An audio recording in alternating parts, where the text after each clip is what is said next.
มหาสานกโดนนานมาแล้วยังมีเมืองหนึ่งชื่อว่านครมิถิลาแห่งแคว้นวิเทหะมีพระราชาชื่อว่าพระเจ้ามหาสานกเป็นผู้ปกครองมีพระโอรส2 องค์นั่นก็คือพระเจ้าอลิทธสานกและพระเจ้าโปลสานกพระเจ้าอลิทธสานกทรงเป็นอุปราชส่วนพระเจ้าโปลสานกทรงเป็นเสนาบดีเมื่อพระราชบิดาสิ้นพระชนม์แล้ว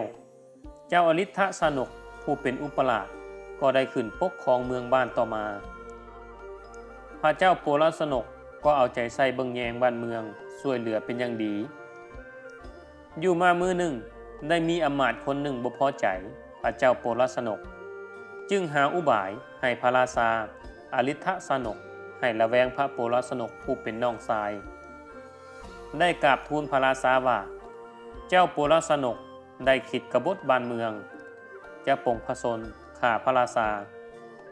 พระราชาก็เชื่อคำเว้าของอำมาตย์จึงออกคำสั่งให้ไปจับเจ้าโปลสานกผู้เป็นน้องชายเอาไปขังไว้แต่เจ้าโปลสานกก็หนีจากการถูกกักขังไปได้พระองค์ได้ไปอยู่แถวชายแดนเมืองมิถิลาเจ้าโปลสานกก็คิดว่าเมื่อตอนที่เป็นอุปราชนั้นตนก็บ่เคยคิดร้ายต่ออ้ายเลยแต่ก็ยังถูกระแวงสงสัยจนได้หนีออกจากเมืองถ้าพระราชาฮู้ว่าเฮาอยู่บ่อนนี้ก็คงจะให้ทหารตามมาจับเอาเฮาแน่นอนตอนนี้มีหลายคนอยู่ชายแดนที่เห็นใจเฮาและพร้อมที่จะเข้าเป็นพวกนำเฮาควรที่จะรวบรวมผู้คนไปโจมตีเมืองมิถิลาสิดีกว่าเมื่อพระเจ้าโปลสานกผู้เป็นน้องคิดได้แบบนั้นแล้วก็พากำลังผู้คนพรรคพวกของตนไปอ้อมเมืองมิถิลาบรรดาทหารของเมืองมิถิลาก็ได้มาเข้ากับเจ้าโปลสานกอีกจำนวนหลายเพราะเห็นว่าเจ้าโปลสานกเป็นผู้ซื่อสัตย์และมีความสามารถแต่กลับถูกพระราชาผู้เป็นอ้ายระแวงและจับไปขังไว้แบบบ่ยุติธรรมเมื่อพระเจ้าโปลสานกมีผู้คนให้พลเข้าสมทบนำเป็นจำนวนหลายแบบนี้แล้วพระเจ้าอลิทธสานกก็เห็นว่า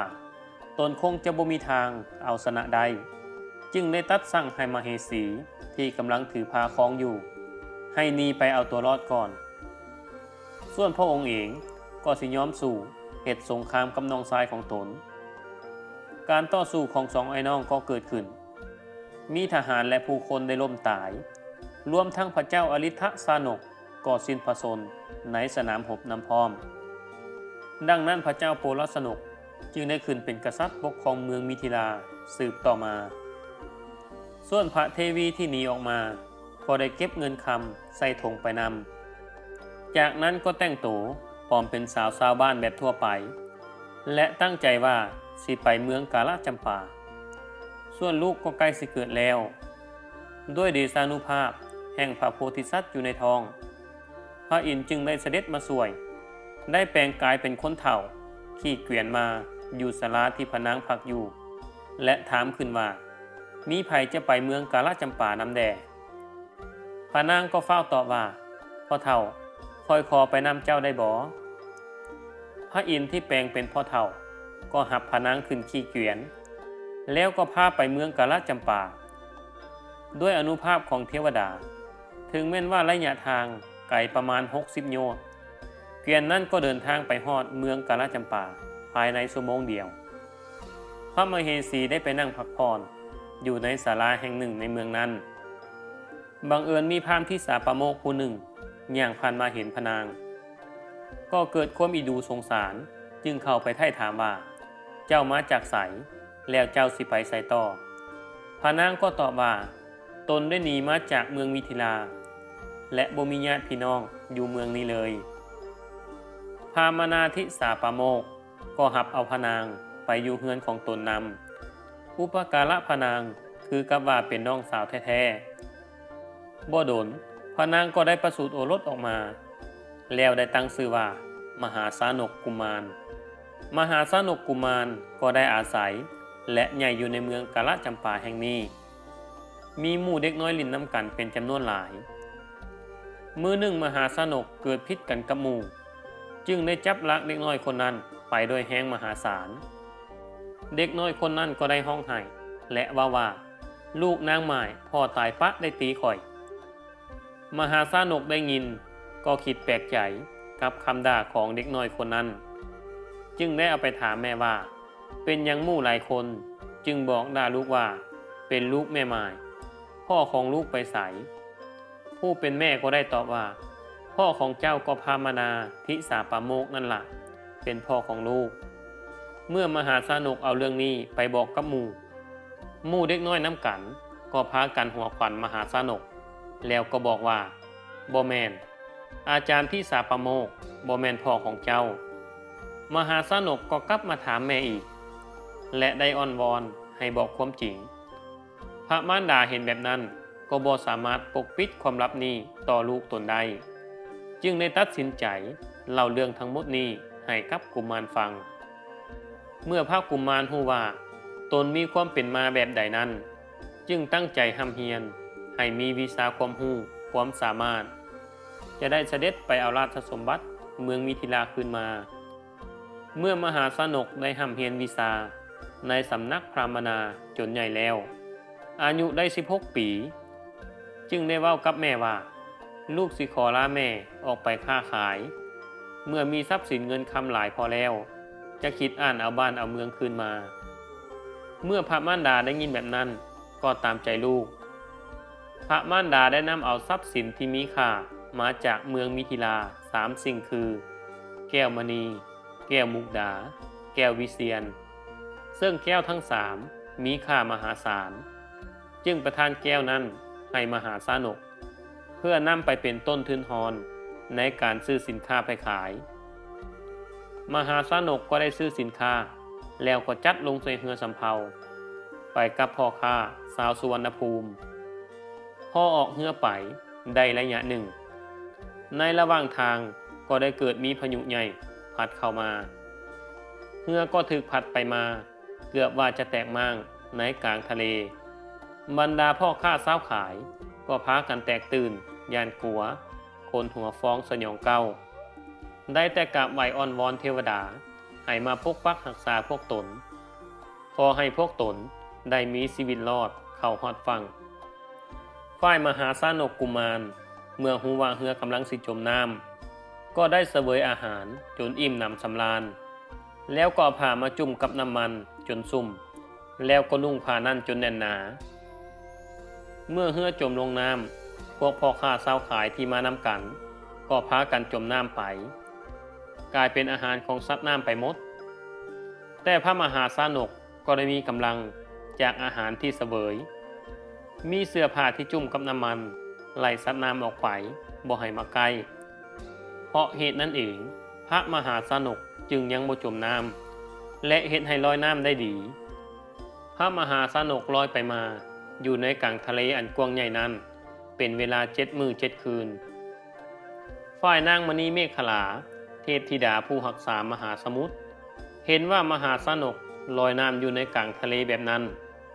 จึงร้องใจมหาสานกแล้วถามว่าใครสิมาลอยน้ำไปได้7 มื้อ 7 คืนทั้งที่แนมบ่เห็นฮอดฝั่งสิทนลอยน้ำไปเฮ็ดหยังพระมหาสานกก็ตอบว่าความเพียรย่อมมีประโยชน์ถึงแม้นว่าสิแนมบ่เห็นฝั่งข่อยก็สิลอยต่อไปจนกว่าสิฮอดข่อยเชื่อว่าบ่มื้อใดก็มื้อหนึ่งข่อยก็สิไปฮอดนางมณีเมขลาก็กล่าวว่ามหาสมุทรนี้กว้างใหญ่หลายเจ้าสิพยายามหลายปานใดก็บ่สามารถไปฮอดฝั่งได้ดอกข่อยคิดว่าเจ้านั้นจะตายหมดแหงก่อนฮอดฝั่งพระมหาสานกก็ตอบว่าคนที่มีความเพียรนั้นถึงแม้นว่าตายไปในขณะที่เหตุความเพียรพยายามอยู่นั้นก็จะบ่มีผู้ใดมาตำหนิติเตียนได้เพราะได้เฮ็ดหน้าที่เต็มกำลังแล้วนางมณีเมขลาถามต่ออีกว่าการเฮ็ดความเพียรพยายามแบบแนมบ่เห็นเป้าหมายนั้นมีแต่ความยากลำบากอาจถึงตายได้แล้วสิเพียรพยายามไปเฮ็ดหยังพระมหาสานกก็ตอบว่าถึงแม้นสิฮู้ว่าสิ่งที่เฮากำลังเฮ็ดนั้นอาจจะบ่สำเร็จก็ตามถ้าบ่เพียรพยายามแต่กับอดมานะอดทนแต่เริ่มต้นย่อมได้รับผลร้ายของความขี้คร้านนั้นแน่นอนและบ่มีโอกาสที่ ที่จะบรรลุถึงเป้าหมายที่ต้องการ ทุกคนควรตั้งความเพียรพยายามบ่ควรละความตั้งใจ เพราะความเพียรนี้เองเราจึงมีชีวิตอยู่ได้ในทะเลนี้เมื่อคนอื่นตายกันไปหมดแล้วเรายังพยายามสุดกำลังเพื่อจะให้ไปฮอดฝั่งเมื่อนางมณีเมขลาได้ยินแบบนั้นก็สรรเสริญความเพียรของพระมหาชนกกุมารและช่วยอุ้มเอาพระมหาชนกกุมารไปจนฮอดเมืองมิถิลาแล้วก็วางพระองค์ลงไว้ในศาลาสวนแห่งหนึ่งในเมืองมิถิลาพระราชาโปลสนกบ่มีพระโอรสหรือลูกชายมีแต่ลูกสาวผู้เฉลียวฉลาดเป็นอย่างยิ่งคนหนึ่งพระนามว่าสีวลีเมื่อพระราชาโปลสนกป่วยนักใกล้สิสวรรคตบรรดาเสนาทั้งปวงจึงทูลถามว่าเมื่อพระองค์สิ้นพระชนม์แล้วพระราชสมบัติควรจะตกเป็นของผู้ใดในเมื่อพระองค์บ่มีลูกชายพระเจ้าโปลสนกจึงได้ตัดสั่งกับเสนาว่าจงพากันมอบราชสมบัติให้แก่ผู้ที่มีความสามารถดังต่อไปนี้ประการทำอิฐเป็นผู้ที่สามารถเฮ็ดให้ลูกสาวของเฮาพอใจได้ประการที่สองสามารถรู้ว่าทางไหนเป็นทางหัวนอนของบัลลังก์สี่เหลี่ยมประการที่สามสามารถยกธนูใหญ่ซึ่งต้องใช้แรงคนธรรมดาประมาณ1,000 คนจึงจะยกขึ้นได้ประการที่สี่สามารถซี้บอกขุมทรัพย์มหาศาลทั้ง13แห่งใดแล้วก็ตัดบอกปัญหาของขุมทรัพย์ทั้ง13แห่งใดแก่เหล่าอำมาตย์เช่นขุมทรัพย์ทางตะเวนขึ้นขุมทรัพย์ทางตะเวนตกขุมทรัพย์ที่อยู่ภายในขุมทรัพย์ที่อยู่ภายนอกขุมทรัพย์ที่บ่แม่นทางภายในและภายนอกขุมทรัพย์ที่อยู่ปลายต้นไม้ขุมทรัพย์ที่อยู่ปลายงาขุมทรัพย์ที่อยู่ปลายหางดังนี้เป็นต้นหลังจากนั้นผ่านไปบ่ดลพระราชาโปลสนกก็ได้สิ้นพระชนม์คนในพระราชวังต่างก็พากันโศกเศร้าเสียใจได้จัดงานศพให้พระองค์อย่างสมเกียรติและยิ่งใหญ่เมื่อพระราชาได้สิ้นพระชนม์ไปแล้วบรรดาเสนาบดีทหารประจำวังใครก็อยากขึ้นเป็นกษัตริย์ปกครองเมืองและประชาชนราษฎรทั้งหลายต่างก็พากันพยายามอยากจะขึ้นสืบราชสมบัติแต่ก็บ่มีผู้ใดสามารถเฮ็ดให้พระนางสีวลีลูกสาวของพระองค์พอใจได้เลยเพราะไผก็พากันเอาแต่ใจพระนางสีวลีหลายเกินไปจนเสียลักษณะของผู้ที่ปกครองบ้านเมืองและบ่มีผู้ใดสามารถยกธนูใหญ่นั้นขึ้นได้บ่มีผู้ใดฮู้ทิศหัวนอนบัลลังก์สี่เหลี่ยมและบ่มีผู้ใดไขปริศนาขุมทรัพย์ใดในที่สุดบรรดาเสนาข้าราชบริพารจึงได้ตั้งพิธีเสี่ยงราชสลดเพื่อหาตัวบุคคลที่มีบุญญาธิการสมควรมาปกครองเมืองรถล้อเสี่ยงทายหรือรถที่หาคนมาปกครองเมืองนั้นก็ได้ออกเดินทางจากพระราชวังไปแล้วก็ไปยุดอยู่สวนอยู่ต่อหน้าศาลาที่มหาชนกได้นอนอยู่เสนาอำมาตย์ผู้ที่ตามราชสลดจึงได้ตีข้องตีกลองดังขึ้นพระมหาชนกได้ยินเสียงตีข้องตีกลองดังขึ้นแบบนั้นก็ได้ลุกขึ้นมาเบิ่งเห็นราชสลดก็คิดในใจฮู้แล้วว่านั่นน่าจะแม่นรถเสียงทายพระราชาผู้มีบุญชื่อว่ามหาชนกก็บ่ได้แสดงอาการย่านขัวหรือดีใจแต่อย่างใดพระมหาชนกได้กลับไปนอนต่อเสนาอำมาตย์เห็นแบบนั้นก็คิดว่าผู้มีบุญผู้นี้มีสติปัญญาบ่ตื่นเต้นตกใจกับสิ่งใดง่ายๆแล้วเสนาอำมาตย์ก็เข้าไปกวดเบิ่งฝาบาทหรือตีนของมหาชนกเห็นว่าเป็นไปถูกต้องตามลักษณะของบูหานว่าเป็นผู้มีบุญจึงได้ตีข้องตีกลองขึ้นอีกแล้วก็กราบทูลเชิญพระมหาชนกให้ไปเป็นพระราชาปกครองเมืองมิถิลาพระมหาชนกตรัสถามว่าแล้วพระราชาเมืองนี้ไปไสเสนาอำมาตย์ก็กราบทูลว่าพระราชาได้สิ้นพระชนม์ไปแล้วพระองค์บ่มีลูกชายไว้สืบราชบัลลังก์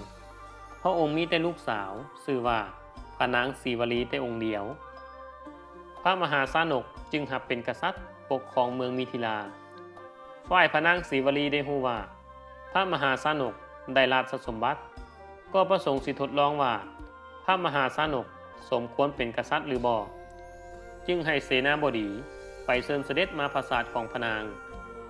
พระมหาชนกก็อยู่เฉยบ่ไปตามคำเชิญของเสนาบดีพระนางศรีวลีให้คนไปทูลเชิญตั้ง3 เทื่อพระมหาชนกก็บ่สนใจเมื่อเวลาผ่านไปพระมหาชนกก็เสด็จไปปราสาทของพระนางด้วยตัวเองโดยบ่ได้บอกพระนางล่วงหน้าได้ว่าจะเสด็จมาหาพระนางเห็นก็ตกใจก็ฟ้าวออกมาต้อนรับแล้วก็เชิญให้ไปประทับนั่งเทิงบัลลังก์พระมหาชนกจึงตัดถามอำมาตย์ว่าพระราชาสิ้นพระชนม์ได้ตัดสั่งอย่างไว้แด่อำมาตย์ก็ทูลตอบทุกอย่างให้พระมหาชนกฟังจนครบพระมหาชนกก็บอกว่าข้อที่ 1ที่ว่าให้พระนางศรีวลีพอใจก็แสดงให้เห็นแล้วว่าพระนางพอใจหลายจึงได้ต้อนรับเฮาแล้วเชิญเฮาให้ขึ้นนั่งเทิงบัลลังก์ข้อที่ 2เรื่องปริศนาทิศหัวนอนบัลลังก์นั้นพระมหาชนกก็ได้คิดอยู่คราวหนึ่งแล้วก็ถอดเอาเข็มคำที่ขัดผ่าอยู่เทิงหัวออกมาแล้วก็ยื่นให้พระนางศรีวลีพระนางก็จับเอาเข็มไปวางไว้อยู่เทิงบัลลังก์สี่เหลี่ยมพระมหาชนกก็ได้บอกว่าบ่อนที่เข็มวางอยู่นี่ละคือทิศหัวนอนของบัลลังก์โดยสังเกตจากการที่พระนางศรีวลีได้วางเข็มค้ำจากเสียนไว้ข้อที่ 3นั้นก็ได้ตัดสั่งให้นำเอาธนูมาพระมหาชนกก็ได้ยกธนูขึ้นและดึงยิงได้แบบง่ายดายข้อที่ 4เมื่อเสนาอำมาตย์กราบทูลถึงปัญหาขุมทรัพย์ทั้ง13แห่งพระมหาชนกก็คิดอยู่คราวหนึ่งแล้วก็บอกคำแก้ปริศนาขุมทรัพย์ทั้ง13แห่งได้ทั้งหมดเมื่อมหาชนกสั่งให้คนไปขุดเบิ่งก็พบขุมทรัพย์ทั้ง13แห่งจนครบผู้คนจึงพากันย่องย่อสรรเสริญยอมรับพระมหาชนกคือกษัตริย์ปกครองเมืองมิถิลาต่อไป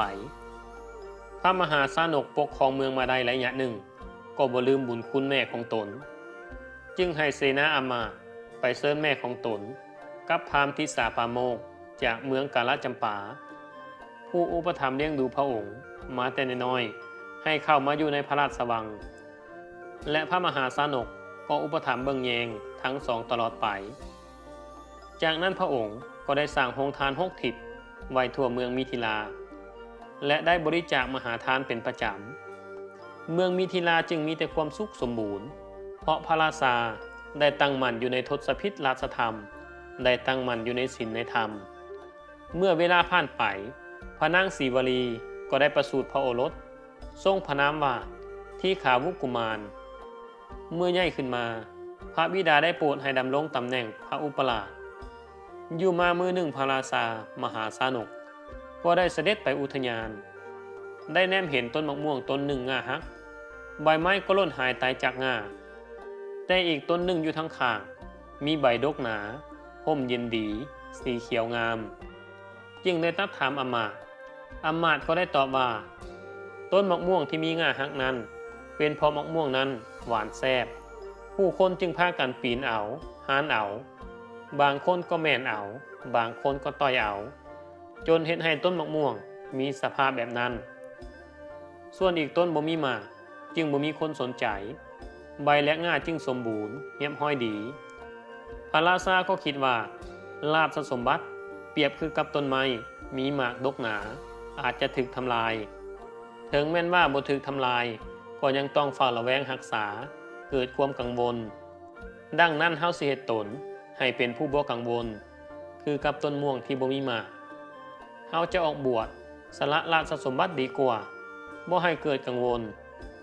พระราชาก็ได้กลับไปปราสาทแล้วก็ได้ปลงพระเกศาของภากาสาวพัสต์ของอัฐบริขารครบถ้วนแล้วก็ได้เสด็จออกจากปราสาทไป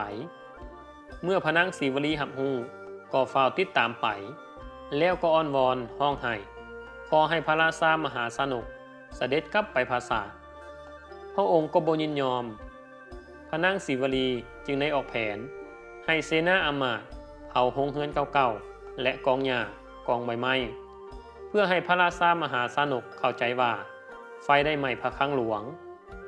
และหวังว่าพระราชาจะเสด็จกลับมาพระราชวัง พระราชามหาสนกก็ตรัสว่าพระองค์เป็นผู้บ่มีสมบัติแล้วสมบัติที่แท้จริงของพระองค์คือความสงบสุขจากการบรรพชานั่นมั่นคงอยู่กับพระองค์ตลอดไปบ่มีผู้ใดทำลายได้ส่วนพระนางศรีวลีผู้เป็นมเหสีก็เฮ็ดอุบายหลายอย่างถึงแม้นเฮ็ดอุบายหลอกล่อแนวใดพระองค์ก็บ่ยอมกลับคืนเมืองพระราชวังและพระองค์ก็บ่ได้มีความสนใจใดๆเลยแล้วก็ตัดสั่งให้ประชาชนอภิเษกพระธิคาราชกุมารขึ้นเป็นกษัตริย์แทนเพื่อปกครองเมืองมิถิลาต่อไปพระนางศรีวลีก็ยังบ่ละความเพียรพยายามติดตามพระมหาสานกต่อไปในตอนเช้ามื้อหนึ่งมีหมาตัวหนึ่งคาบซีนแล่นมาแล้วพบกับผู้คนก็ตกใจแล้วก็ทิ่มซีนไว้พระมหาสานกเห็นก็คิดว่าซีนตอนนี้เป็นซีนบ่มีเจ้าของ